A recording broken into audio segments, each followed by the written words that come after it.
todas en femenino, sí. Bueno, esto simplifica mucho las cosas. Con todas vosotras y muchísimas gracias, Macu. Macu es miembro de nuestra casa, de la SEMPIP, también hace mucho tiempo, la conocemos hace mucho tiempo y es una suerte contar con ella para hacer esta cariñosa presentación que has hecho. Bueno, vamos a ver, voy a ir proponiendo cosas y vais preguntando lo que se os ocurra sobre la marcha. Tenemos 1 hora y media, bueno, vamos a ir intentar fluir dentro de lo que a mí me cuesta trabajo, lo de fluir. Nuevas aportaciones de la investigación, lo que cura en psicoterapia. Vamos a ver cómo hemos llegado hasta aquí. ¿Por qué se nos ha ocurrido a vosotras y a mí venir aquí a hablar de este tema, ¿no? Que me alegra mucho ver que compartimos. Pues veréis, yo terminé la carrera, yo soy médico, efectivamente terminé la carrera de medicina en Madrid, en el Hospital Clínico. Yo estudié en la Complutense, en el Hospital Clínico de Madrid, y la psiquiatría que siempre quise ser psiquiatra, la psiquiatría que había entonces en España era muy oscura, un poco sórdida, no me gustaba nada. Me fui a estudiar psiquiatría a Bélgica y a Italia, y a la vuelta, la psiquiatría actual no creéis que es mucho mejor que la que yo vi en los años 70. A la vuelta, en los años 70, empecé a estudiar psicoterapia. Yo quería ser psicoterapeuta. Empecé a estudiar psicoterapia en una institución muy prestigiosa. Empecé a estudiar psicoanálisis en el Instituto Psicoanalítico de Madrid y aquello me pareció muy interesante. Primero quería ser psicoanalista, luego me di cuenta de que el psicoanálisis no iba para mis nervios, no era algo con lo que yo pudiera estar cómodo y, bueno, fuimos cambiando, pero a mí me pareció desde el principio que estábamos como viviendo dentro del psicoanalítico de Madrid, dentro de la organización de la formación en psicoanálisis, de la terapia psicoanalítica. Luego conocí, claro, la obra de Watson y lo que le hizo al pobre Alberto, y conocí lo cognitivo-conductual, y conocí la Gestalt y el análisis transaccional, y más recientemente MDR. Hay más de 500 técnicas psicoterapéuticas descritas, más de 500 modelos psicoterapéuticos descritos, y eso va cambiando además cada día hay más, ¿no? Y bueno, yo naturalmente no me formé en los 500, pero de luego sí en muchos, ¿no? Y me pareció que en todos vivíamos en una especie de burbuja, en el sentido de que la técnica era lo que curaba. O sea, daba igual lo que hiciera el psicoterapeuta, daba igual lo que hiciera el profesional, la aplicación de esa técnica. Estábamos copiando el modelo médico. El modelo médico que llevábamos años denostando lo hemos copiado rigurosa y absolutamente. Entonces nos parecía que como la fantasía de que la psicoterapia era como la cirugía, la psicoterapia era como un medicamento. La psicoterapia daba igual lo que hiciera el terapeuta, la psicoterapia curaba. Y a mí me parecía que eso no es verdad. Yo tuve profesores en el Psicoanalítico de Madrid que me parecieron que eran gente estupenda, con quien yo me hubiese puesto en terapia, pero sinceramente conocí otros muchos con los que no me hubiera puesto en terapia, solo justo antes de morir lo habría hecho. De otra forma, y siendo consciente con mis capacidades mentales, no me habría puesto en terapia. Esto es una pregunta que os planteo ahora para empezar a amargaros la tarde. Cuando vosotros habéis pensado en seleccionar un terapeuta, ¿en función de qué lo habéis seleccionado? ¿De la técnica, de la escuela, o de él o de ella? Pues seguramente lo habéis hecho pensando en él o en ella. Y lo que hoy la investigación demuestra es que si os habéis mantenido en terapia, si os habéis fijado, habéis hecho una buena adherencia en terapia, eso no ha tenido nada que ver con el modelo, ha tenido que ver con el terapeuta. Dicho de una forma muy simple, como una de esas frases que a mí me gusta para molestar: la psicoterapia no cura, curan los psicoterapeutas. Esto es para empezar, para que veáis lo que os espera si aguantéis aquí 1 hora y media más. Bueno, esto que me pareció hace 45 años, me pareció a finales de los años 70, cuando yo estaba estudiando, bueno, pues llevo 45 años estudiando, y en nuestra casa, en la Sociedad Española de Medicina Psicosomática y Psicoterapia, investigando en este sentido, ¿no? ¿Qué es lo que cura en psicoterapia? Porque nos pareció, hace ya muchos años, incluso antes de conocer los datos de la investigación, que no era la técnica, que no era el diván, que no era la asociación libre, que no era la desensibilización sistemática, que no era la silla vacía, las técnicas dramáticas, que no era el análisis transaccional, que no era MDR, no es MDR, que es la técnica que está ahora de moda, que nosotros mismos utilizamos y proponemos. De ninguna manera es la técnica. Así que la propuesta de esta hora y media es que pensemos en qué es lo que cura en psicoterapia. ¿Por qué? ¿Por qué os propongo esto? Porque si somos capaces de entender lo que cura en psicoterapia, de saber cuáles son los factores significativos en el proceso curativo y aprendemos esos factores y los sistematizamos, entonces los resultados van a ser mejores. ¿Qué es, en resumen, lo que ha demostrado, lo que demuestra permanente y persistentemente la investigación en los últimos años? En los últimos años son 10 o 12 años. O sea, nosotros hemos estado desde que yo empecé a estudiar psicoterapia, hace 45, en los finales de los 70, más o menos, hasta ahora, hasta hace 10 años, hemos estado en esa burbuja, manteniéndonos en esa burbuja de que daba igual cómo fuera la relación terapéutica, daba igual el terapeuta, daban igual, ya está, la técnica era suficientemente buena como para curar, la aplicara quien la aplicase, lo cual es una paradoja, lo cual es una fantasía, es una burbuja, porque sin embargo eso no lo creemos en ninguna profesión, en ninguna. Y sabemos que hay abogados buenos y abogados malos. Arquitectos buenos, como Frank Gehry, que es capaz de hacer el Guggenheim en Bilbao, o arquitectos que hacen el barrio de la Concepción en Madrid. O sea, sabemos que hay profesionales buenos, no me gustaría hacer un juicio de valor, aunque lo acabo de hacer. Profesionales con buenos resultados, abogados, fontaneros, mecánicos, ¿verdad? Con buenos resultados y profesionales con malos resultados. ¿Estamos de acuerdo en eso? ¿Y por qué en psicoterapia de eso no se ha querido hablar nunca? ¿Os habéis dado cuenta también de eso? O sea, vosotros habéis conocido profesores en la facultad en los que no os habríais puesto en terapia con ellos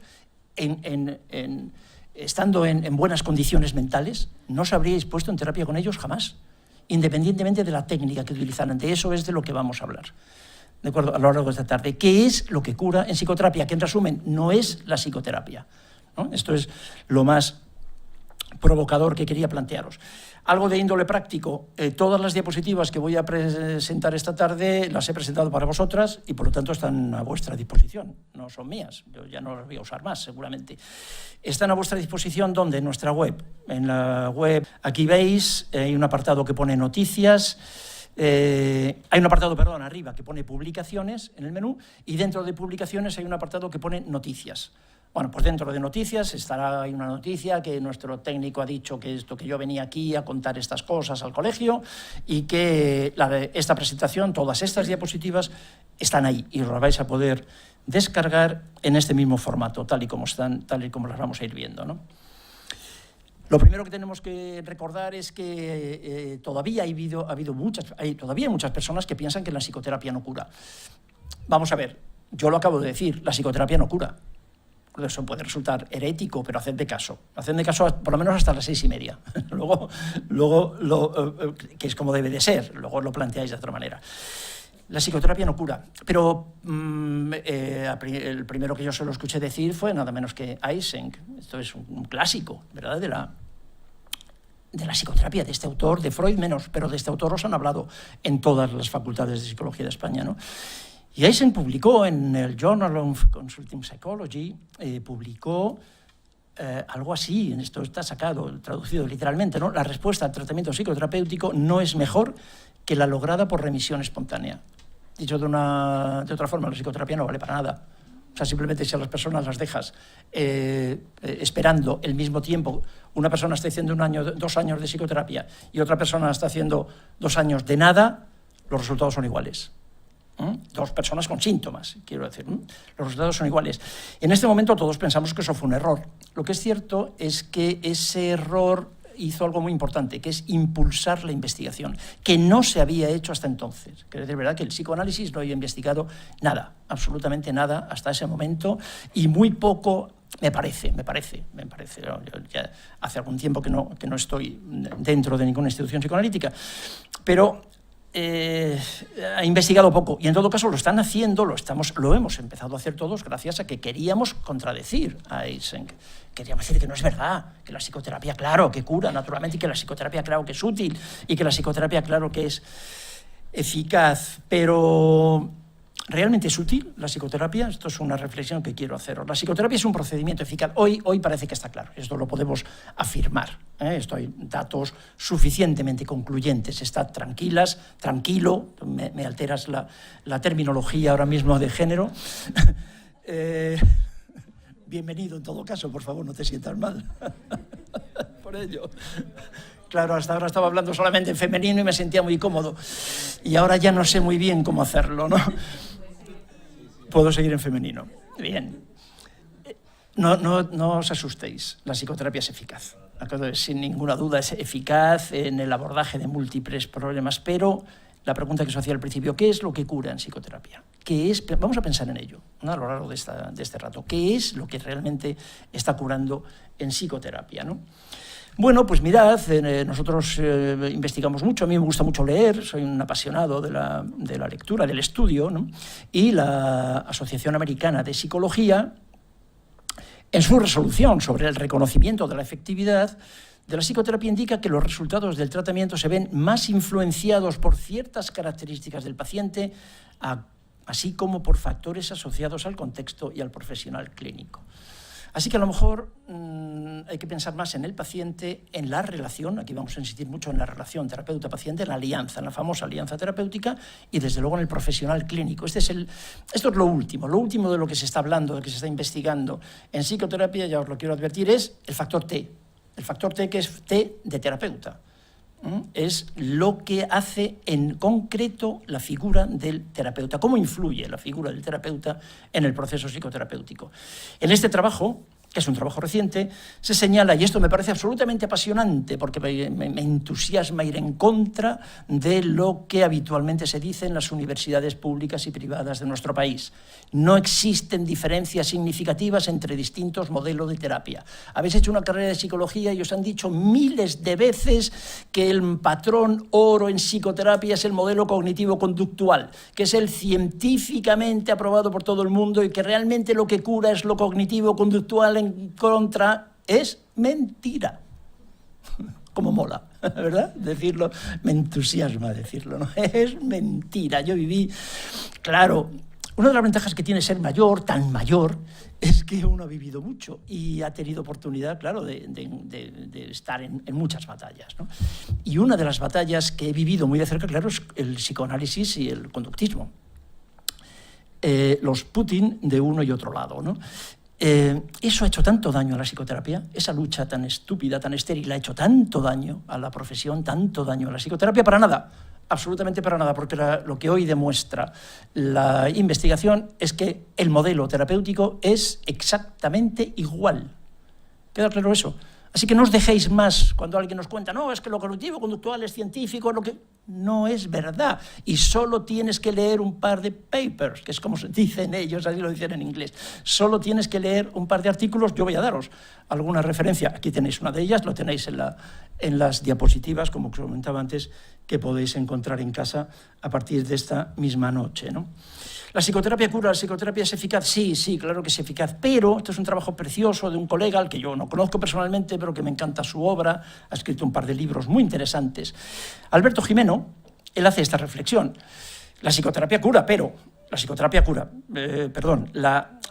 es eficaz, pero en ensayos clínicos, usando tratamientos con apoyo empírico, hay hasta un 40% de personas que no mejoran nada. Perdón, no mejoran. Tenemos que rajar un poco nuestras expectativas maníacas, en el sentido de que qué buenos somos, qué bien lo hacemos todo, cómo cura la psicoterapia y psicoterapia para todos. Bueno, eso está muy contestado en este momento y no somos tan buenos. Yo creo que esto lo podemos decir aquí, entre nosotros, ¿no? Se puede decir aquí, no lo contéis fuera de aquí vamos a seguir diciendo lo que seguir en la burbuja, pero estos son datos en España, datos en todo el primer mundo, ¿no? Hay un 40% de personas que no mejoran. El porcentaje de abandonos prematuros es de un 20% de término medio. Abandonos prematuros, hasta un 65% en algunos encuadres, sobre todo en España, relacionados con la psicoterapia en el ámbito público. La psicoterapia realmente en el sector público en España tiene un par de rincones donde se hace, pero en la práctica hacer psicoterapia en el sector público es muy difícil, es virtualmente imposible, hasta un 65% en algunos encuadres. Me comentaba una compañera que trabaja en un centro de salud mental, una compañera, una psicóloga de aquí, una alumna mía, que en el corredor de Lenares, que hace psicoterapia, que teóricamente tiene un plan de psicoterapia, y ella me decía, honradamente y casi con lágrimas en los ojos, que la estancia el periodo de estancia media, de adherencia media de sus pacientes en salud mental, en la Comunidad de Madrid, os hablo, a lo mejor esto puede que tenga 5 o 6 años, ella estaba haciendo el máster con nosotros y me lo contó tomando un café.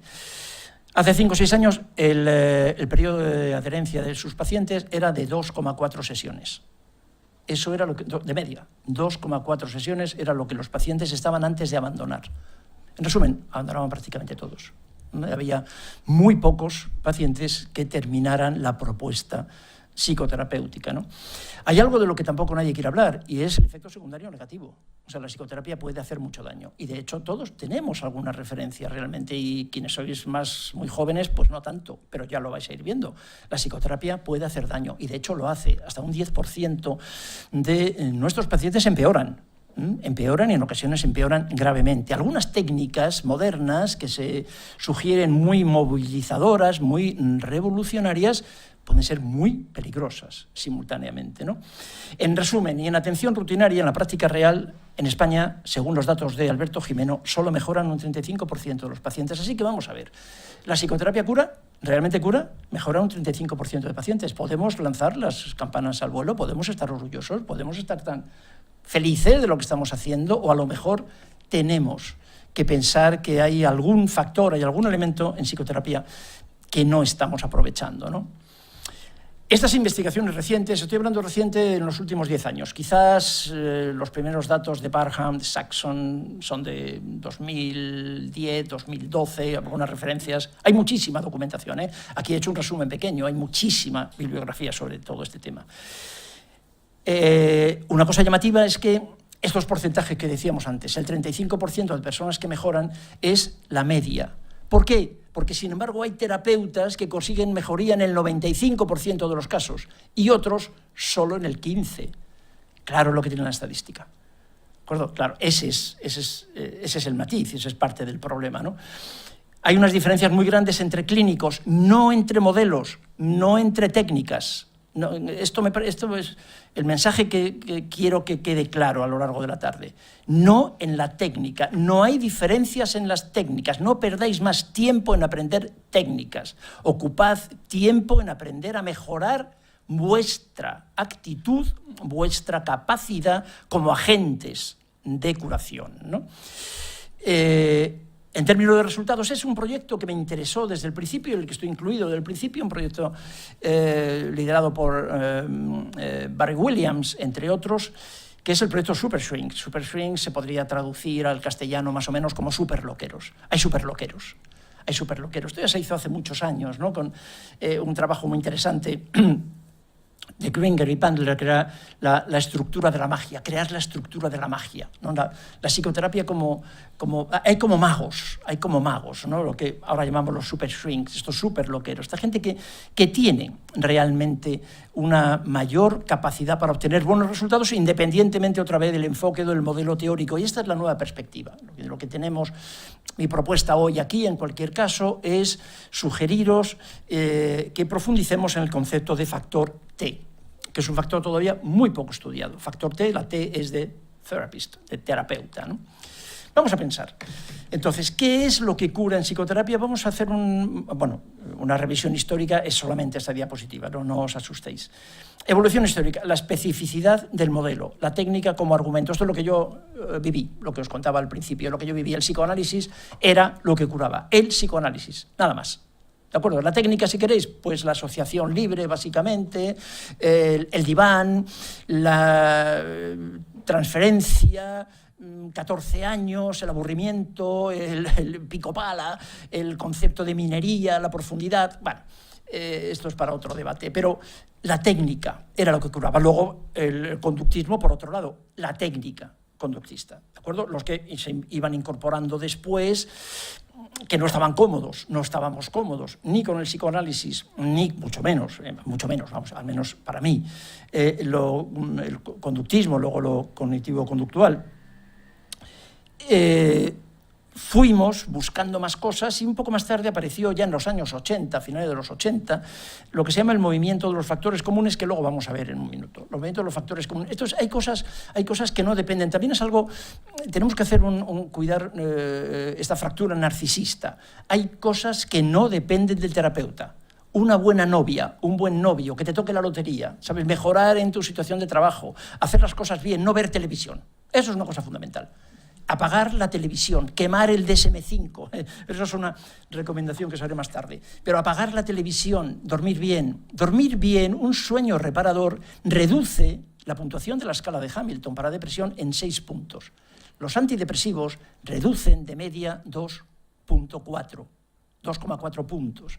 O sea, hay que aprender a dormir. Son factores comunes, no tienen nada que ver con la terapia. A veces ni tienen que ver con el terapeuta, la inteligencia del paciente. ¿De acuerdo? El movimiento de los factores comunes que con demasiada frecuencia se obvia también, se olvidan, ¿no? Vamos a pensar en que algunos de esos factores, vamos a buscarlos.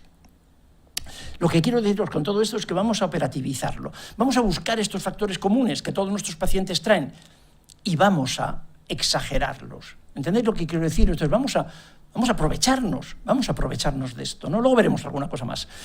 La relación terapeuta-paciente. Algo parecido a esto comenzó diciendo Irving Yalom, y desde luego en nuestra casa, Macu, Chesca, que reconozco aquí, Paloma, naturalmente, lleva años escuchando a Begoña, nuestra papisa, diciendo que lo que cura es el vínculo. Estoy absolutamente de acuerdo. Lo que cura es el vínculo. ¿De acuerdo? Esto es otra frase así, más o menos lapidaria. Lo había dicho Bowlby también. Entonces, lo que cura es el vínculo. En psicoterapia lo que hacemos es una reparación del apego. Si no somos capaces de crear un apego positivo, si no somos capaces de recrear una base segura en psicoterapia, hacedme caso, no hay psicoterapia. No hay psicoterapia. La alianza terapéutica, la relación terapeuta-paciente es imprescindible. Ocupad tiempo en aprender a hacer la alianza terapéutica. No más técnica, no más. Ya tenéis seguro de sobra. La alianza terapéutica. Lo que cura es el vínculo, ¿no? La alianza, la relación terapeuta-paciente. Y finalmente, como ha ido todo esto avanzando, ¿no? Los factores centrados en el profesional. Entonces, lo decíamos al principio, lo que cura ya ni siquiera es solo el vínculo, ¿no? El vínculo es imprescindible, claro que es imprescindible, pero para que haya un buen vínculo necesitamos un tipo particular de terapeuta. Hay terapeutas que son absolutamente incapaces de establecer un vínculo terapéutico. Y ahora estáis pensando en alguien. No voy a preguntar. Tú sonríes porque ya estás pensando en alguien que ha sido profesor tuyo, que has escuchado por aquí, todos conocemos colegas que dicen lo mismo, ni muerto. O sea, con este tipo es imposible, con esta mujer es imposible, es imposible establecer... son personas que son... Vamos a ver, ¿entendéis lo que quiero decir? Estoy hablando profesionalmente. Son personas fantásticas, son personas con las que uno pueden ser incluso del Real Madrid. O sea, estaría muy cómodo con ella charlando, pues es fantástico, pero no puede establecer un vínculo terapéutico. ¿Os suena eso? Y si no se puede establecer un vínculo terapéutico, no hay psicoterapia. ¿También está claro eso? Si no hay vínculo, no hay terapia. Da igual la técnica, que esto está flotando permanentemente, ¿no? Da igual la técnica. Si no hay vínculo terapéutico, cuidado, vínculo terapéutico no es ser cuñado. También queda claro eso, porque es una confusión que vemos permanentemente en supervisión, que después de tantos años, yo seguramente lo he hecho también, claro. No, vínculo terapéutico no es que el paciente se mete en la razón. Hay que tener cuidado de no confundir empatía con simpatía. ¿De acuerdo? Cuidado con eso, ¿no? El vínculo terapéutico es terapéutico. Una de las cualidades de la base segura de Bowlby, de Mary Ainsworth, era la capacidad para poner límites por parte del terapeuta. ¿De acuerdo? Eso es, cuidado, que con lo que cura es el vínculo, no somos amigos. Queda también claro, el vínculo, por eso insisto mucho en el vínculo terapéutico. No somos amigos de nuestro paciente, no soy su padre, no soy su hermano, no soy su amigo, porque padre ya tiene hermano y amigos. Yo tengo que ser el terapeuta, igual que no soy amigo de mis hijos. Está aquí mi hija y sabe, y bueno, y a pesar de todo me quiere bastante, y yo creo que me quiere y yo la quiero muchísimo, pero no somos amigos, no hemos sido amigos jamás. ¿Por qué? Porque me parece que mi hija lo que necesita es un padre. ¿De acuerdo? Amigos ya tiene, estupendos, y yo conozco muchos. Otros no tan estupendos quizás en su momento, pero en todo caso lo que ella necesita es un padre. Lo que nuestro paciente necesita es un terapeuta. ¿Está claro? No un cuñado. Cuñados ya tiene. Sales a la calle y hay 40. El vínculo tiene que ser terapéutico, y para que el vínculo sea terapéutico es imprescindible que el profesional lo sea. Claro. Os decía antes que hay muchísima documentación sobre este tema, la investigación ha cambiado muchísimo. Es verdad, y aquí lo cito con mucho respeto y mucho cariño, cito a Norcross, uno de mis maestros, y a Wampold, son personas a las que yo he seguido desde hace 30 años en este trabajo ímprobo de demostrar qué es lo que cura en psicoterapia y qué es lo que tenemos que hacer y cómo va avanzando la psicoterapia, ¿no? Lambert, otro de mis maestros en la Universidad de Utah. Yo nunca he estado en Utah, pero en todo caso he tenido oportunidad de conocer a Lambert en algún otro lugar de Estados Unidos. Él escribió un libro que me entusiasmó y desde luego es este, el tratado, el manual de psicoterapia. Y Lambert propuso, y fue todo un hito, ¿no? Cuando fue a finales de los años 80, pero en el año 92 lo replicó y era más o menos lo mismo. Cuando él insistía en estos conceptos, la psicoterapia es más eficaz que su ausencia, claro, ninguna forma de terapia se ha mostrado de forma significativa. Otra vez, el estudio de Lambert insiste en lo que ya hace tiempo, fijaos. O sea, esto se sabe desde los años 90. Algunas de vosotras han estudiado psicología después y le han contado una milonga, le han seguido contando lo del cognitivo, conductual, lo de que eso es lo científico, que eso es lo que cura, que eso es lo único, y ya se sabía que era mentira. Ya había datos, suficientes datos, en los años 90 como para desenmascarar esa falacia, ¿verdad? Que se sigue, a día de hoy, se sigue contando en las universidades de psicología. En las de medicina no, porque en las de medicina no se cuenta absolutamente nada útil, ni una sola palabra que sea interesante. Pero en las de psicología se sigue contando eso, ¿no? Algo que nos ayudó mucho para este desarrollo, ¿no?, de la teoría de la terapia psicoanalítica, la psicoterapia breve, es el conocimiento de que, independientemente del tipo de terapia, la mayoría de los pacientes que muestran mejorías iniciales tienden a mantenerlas. Es exactamente así. Los grandes cambios en psicoterapia ocurren en las 26 primeras sesiones. A partir de las 26, de la sesión número 26, más o menos, ¿de acuerdo? Estoy citando un estudio concreto. A partir de un estudio de Hannah Levinson, a partir de la sesión 26 podemos estar 15 años más. El cambio no es estadísticamente significativo. Los grandes cambios ocurren en las primeras sesiones. Y esas mejorías iniciales tienden a mantenerse. Por eso, esto es una de las cosas que aprendimos en nuestro trabajo en el hospital y que nos permitió desarrollar todo este modelo que muchas de vosotras conocéis, que llamamos psicoterapia breve. 40% de mejorías, Lambert fue el primero que explicó, que buscó diferentes factores de lo que cura en psicoterapia. 40% de mejorías son atribuibles decía él, a factores extraterapéuticos, lo que os comentaba antes, ¿no? Características personales, características del medio, un cambio de domicilio, un cambio de pareja, que te toque la lotería, es verdad, pues cosas que no tienen nada que ver con la terapia, que pueden ser acontecimientos de pura buena suerte por parte del paciente y que tenemos que contar con ellas y que tenemos que, otra vez, aprovecharnos de ella, ¿no? Un 30% de mejorías en el estudio de Lambert son atribuibles a lo que llamamos los factores comunes, que también han estado fuera del estudio de todas las escuelas de psicoterapia, ¿no? Por ejemplo, un factor común que mejora, legitimar lo que al paciente le pasa, no discutirle, no regañarle. O sea, tengo miedo, hombre, ¿y por qué tienes miedo? Pues ¿para qué tontería tener miedo? Joder, será tontería para ti, idiota, que tú no tienes miedo. Pero claro, yo tengo miedo, a mí me han dicho que eso es un trastorno de ansiedad. Qué tontería tener trastorno de ansiedad. Por cierto, lo de decirte que tienes un trastorno de ansiedad es una tontería. Que me hace el DSM-5, hacen de caso. Legitimar lo que te pasa, legitimar la emoción, legitimar el miedo, legitimar el deseo, legitimarlo, ser capaz de comprender lo que el paciente y legitimar lo que al paciente le esté pasando, ¿no? Empatía, calor, respeto. El 30% de mejorías tienen que ver, dentro de este paquete vamos a incluir normas elementales, luego aparece en otro estudio más reciente, ¿no? Pero normas elementales de educación, algo que quien ha trabajado conmigo sabe que somos muy rigurosos en nuestro centro, ¿no? Algo tan simple como pedir las cosas por favor a nuestro paciente y dar las gracias, reconocer que te has equivocado y pedir disculpas.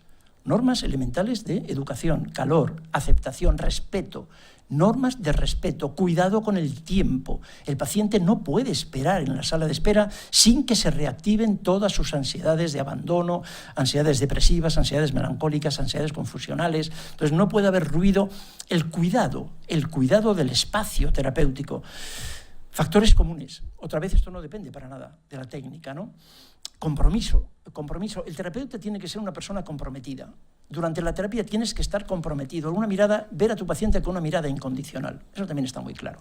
Con una mirada incondicional. Y tiene que haber un compromiso afectivo. No te llevas el paciente a casa, no te vas a tomar café con él de ninguna manera. El paciente no tiene el número de tu teléfono móvil, ¿entendéis en los matices? Claro, estamos hablando de psicoterapia, no somos su familia, no somos sus amigos, pero los 60 minutos de terapia que yo tengo, el tiempo que tenga, 20 minutos tenía en el hospital, 50, 60 tengo ahora, estoy comprometido con él, directamente comprometido con él y mirándole de una manera incondicional, ¿no? Lambert destacaba, claro, las cualidades del terapeuta y la formación, el encuadre físico, lo que he comentado antes, ¿no? El espacio terapéutico es una de las constantes también de la terapia. En resumen, la alianza terapéutica. Un 15% de los elementos que curan, estas son cosas que curan, elementos que curan en psicoterapia. Un 15% es pura sugestión, puro placebo. Otra cosa que está completamente fuera de los estudios de psicoterapia. Tienes que sugerir a tu paciente, ¿sugerirle qué? Que eres capaz de hacerte cargo de su malestar. Pura sugestión. En algún nivel, si queréis, ahora que estamos entre colegas, es una manera de seducción. Tienes que seducir a tu paciente. Sí, es exactamente así. ¿Entendéis, no? Esta palabra seducción puede tener una mala lectura, ¿no? Pero estoy seguro que me entendéis, ¿no? El terapeuta y el paciente deben de creer en el poder restaurador, tener confianza en el terapeuta. Eso todo el mundo lo sabe, eso es verdad, todo el mundo lo sabe. ¿Dónde está la cuestión? En que casi ningún terapeuta trabaja específicamente lo que hay que hacer para conseguir que el paciente confíe en ti. ¿De acuerdo? Una de las cosas, por ejemplo, que yo les digo a mis pacientes, confía en mí. Confía en mí. Es un mandato que os lo recomiendo, me parece, algunos pacientes me lo han dicho, es la primera vez que alguien me dice que confíe en él. No he tenido a nadie en quien confiar, no es la primera vez que alguien me dice que pueda tener confianza, ¿no? Confía en mí y confía en el proceso. Y confía en ti, ¿de acuerdo? Confía en ti. Es algo que a todos mis pacientes se lo cuento, a todos mis pacientes les refuerzo.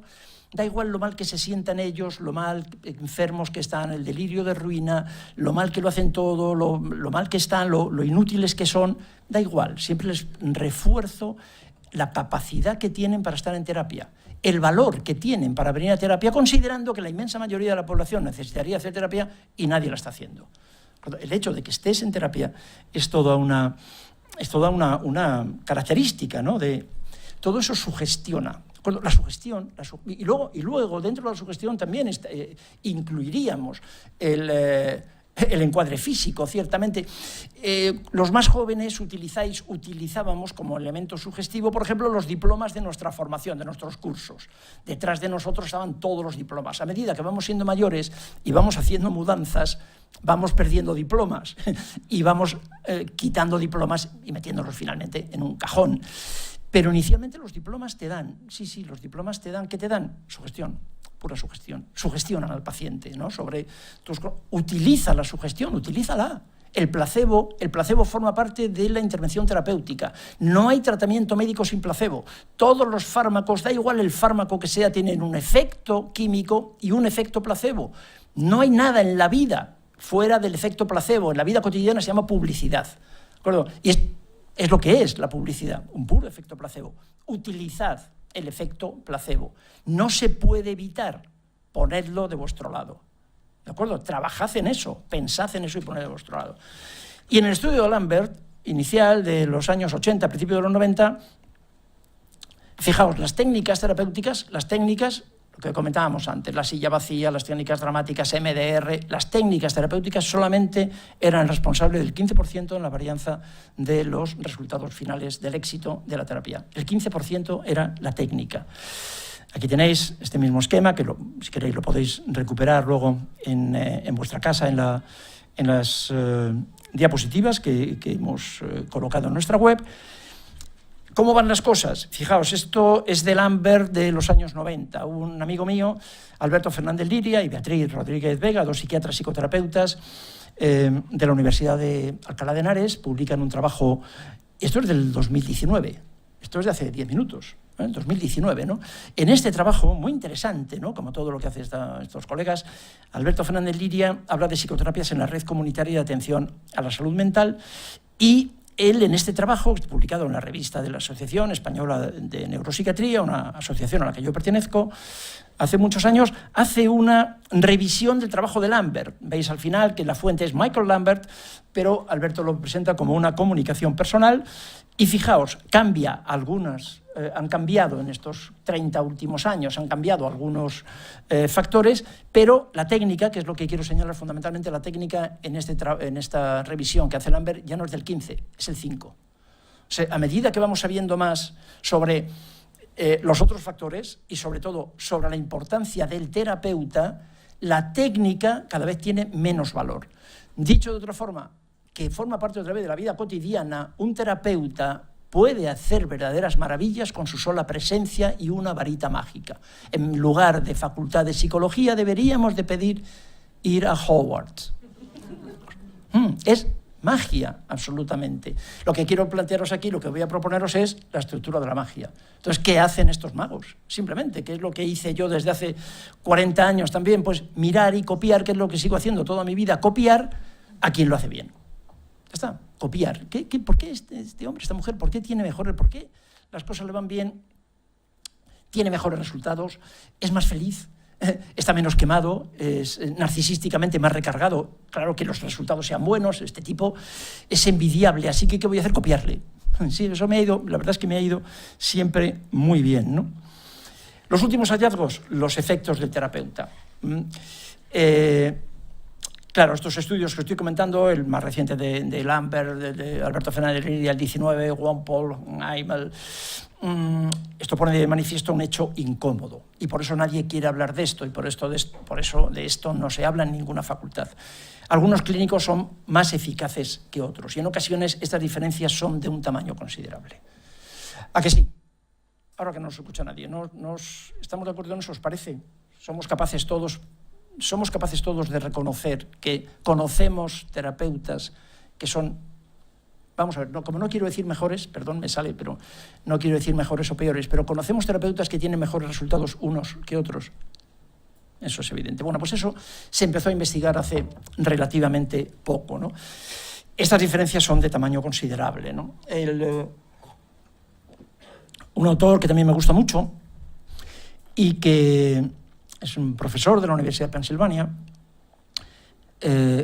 Louis Castonguay y Hill, en 2017, ellos plantearon, escribieron una serie de artículos en los que todo esto lo estudiaban, luego lo pasaron a un libro, el factor T. Describieron el concepto de factor T en una variable despreciada inicialmente en los estudios de investigación. Exactamente, nadie hablaba de eso, a mí nadie me habló de cosas que yo podía hacer sobre mí mismo. ¿Os dais cuenta? Estamos hablando ya de cosas que el terapeuta tiene que hacer sobre sí mismo, no de cosas que tiene que hacer el terapeuta sobre el paciente, que eso es lo que nos han enseñado en todas partes, sino cosas que tiene que hacer el terapeuta sobre sí mismo.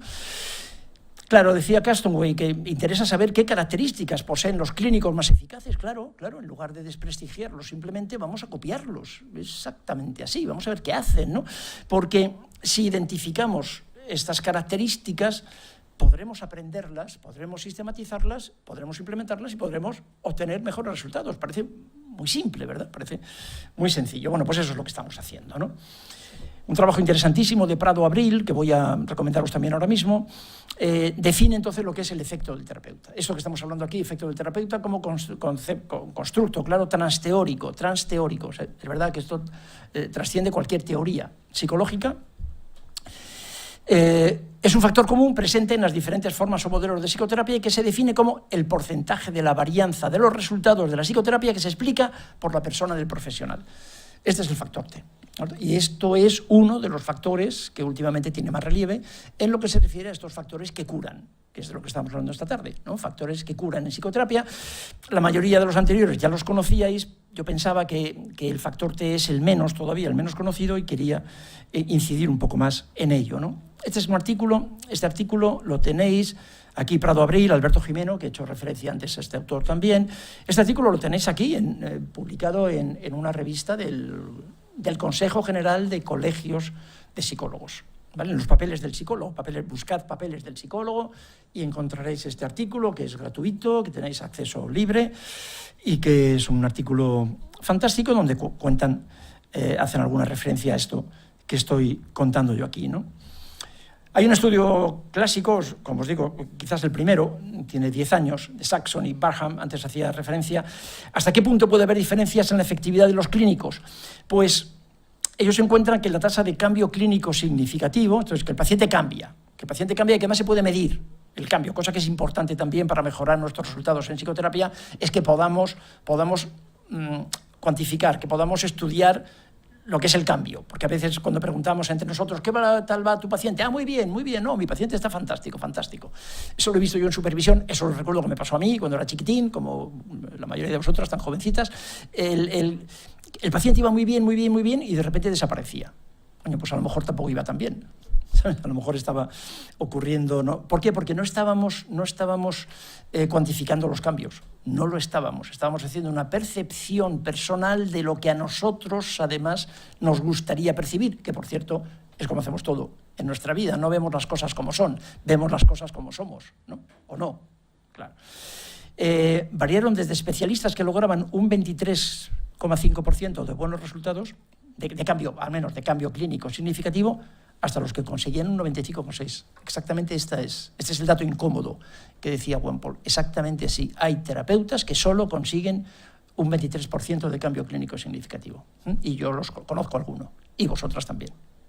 Conocemos alguno. Y hay otros que, sin embargo, consiguen un 95%, y también conozco alguno. Y esos son los que yo quiero parecerme, ciertamente, ¿no? Aquí tenéis el artículo de Saxon y Barham en el que se habla de ello. Lambert, este autor del que ya os he hablado más veces, señala que una persona que sea atendida por el clínico más efectivo necesitará entre 6 y 7 sesiones para obtener un cambio clínico significativo. Está en la base de esto que llamamos psicoterapia breve, el aplicar estos conocimientos. Claro.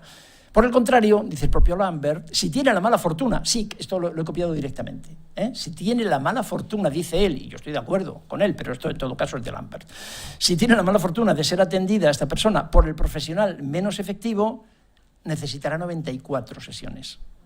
Sí, exactamente eso es así. Es así, yo creo que todos tenemos también la experiencia de alguna persona conocida, de algún colega, de nuestra propia experiencia como pacientes en psicoterapia, seguramente, y en la selección de nuestro terapeuta, seguramente pensamos en todo ello, ¿no? Bueno, pues esto cristaliza en un proyecto en Estados Unidos. Aquí tenéis los datos, que se llama el proyecto Super Shrink, el proyecto Super Loquero. ¿Qué es lo que hace el Centro Internacional de la Excelencia Clínica? ¿Qué es lo que hacen? Pues darle vueltas a todo esto que estamos contando aquí y, bueno, vamos a destilar cómo es este superloquero. En resumen, vamos a ver cómo son estas personas que tienen, volvemos a lo anterior, el que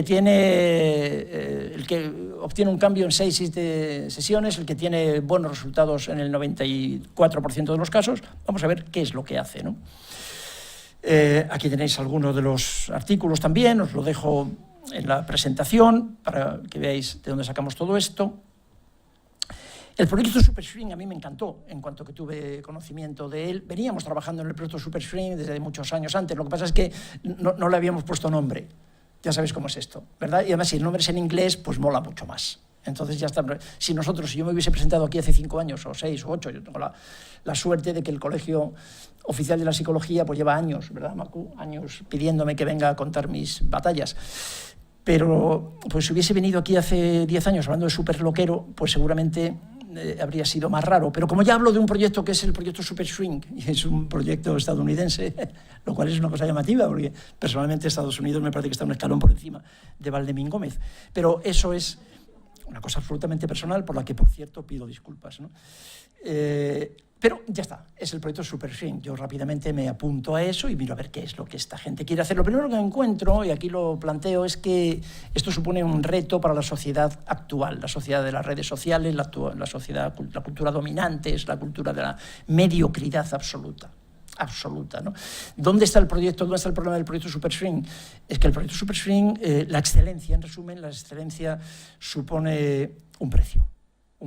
La excelencia es muy cara, porque la excelencia implica trabajar. Y en la cultura actual, la cultura de la ausencia absoluta de esfuerzo, ¿verdad? La cultura en la que, bueno, cuanto menos hagamos, muchísimo mejor, la pasividad frente a un televisor, ¿no? Para que te intoxiquen con el miedo directamente, desde la mediocridad, ¿no? Cada vez que veis Sálvame Deluxe o algún programa de esos, se mueren neuronas, se mueren, además se puede ver. Tú ves a una persona que lleva un mes viendo algún programa de esos y te das cuenta que ha retrocedido en la escala evolutiva 40 o 50.000 años. Lo ves, tampoco hace falta mucha neuroimagen para darte cuenta de cómo la televisión mata neuronas, ¿no? Y lo que estamos proponiendo aquí, lo que acabo de proponer hace un momento, es que apagues la televisión y que estudies. Que estudies y que leas y que hables con tu familia, que hables con tus amigos, que pienses, que le des vueltas, que trabajes. Y claro, eso va muy en contra de la sociedad actual. Así que he hecho un precio que hay que pagar, ¿no? Aquí tenéis también los secretos de los Super Swing. ¿Cuáles son las vías? ¿Cuál es el camino, ¿no?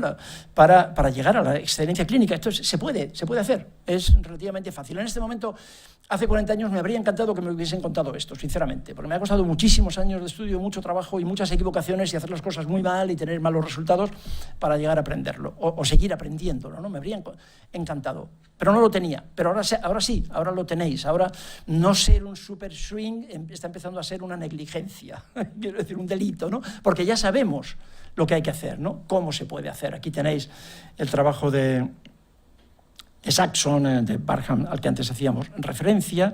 Los podéis encontrar y vais a encontrar todos estos datos, ¿no? Los Super Swing. Pensando en los clínicos que mejores resultados tienen, pensad por favor en alguno de estos clínicos que conocéis seguramente, qué características creéis que poseen, qué es lo que hacen diferente a los demás, cómo lo hacen.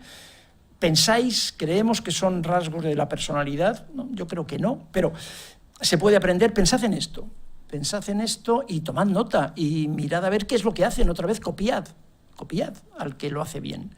En general en nuestro país, pero siempre en nuestro país eso ha sido así, pero a mí me parece que en otros países que conozco también, en los que he estado trabajando y que ahora mismo la globalización es muy claro, tener información, me parece que esto lo que se está haciendo en todos es fomentar la mediocridad, ¿verdad? Fomentar la mediocridad. No sé, en los últimos 40 años, me parece, por decir una cifra, ¿no?